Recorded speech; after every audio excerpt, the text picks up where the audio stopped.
We've made some major enhancements to our Salesforce connection that make it easier for you to create a more personalized experience that turns leads into repeat customers.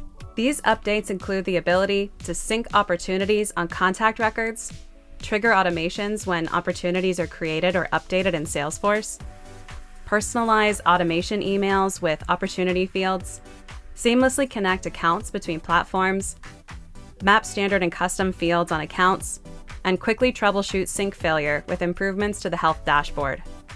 Let's take a look at the much anticipated updates to the health dashboard and see how you can use it to effectively troubleshoot errors and improve sync reliability. The health dashboard is your one-stop shop for monitoring sync status.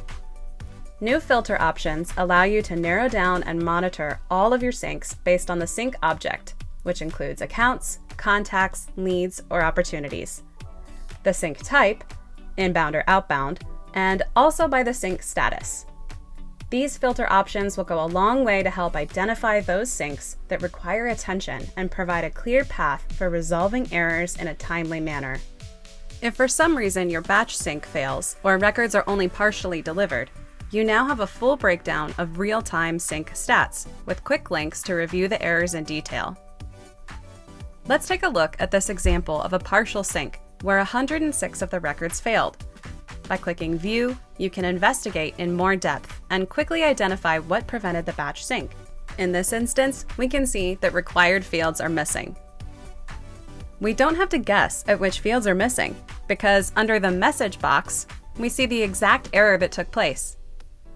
In addition to being able to see all errors, we also now directly link to the record that was affected so that you can easily jump in to make any necessary changes. In this instance, I'd go in and add any of those missing required fields and double-check my error log to ensure all affected records have been accounted for. Let's jump back to the main health dashboard and see how things are looking. Good news! As you can see here, those 106 records that previously failed have now been delivered successfully.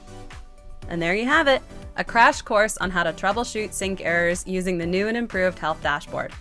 We're confident this will speed up the process for addressing errors and improve sync reliability overall.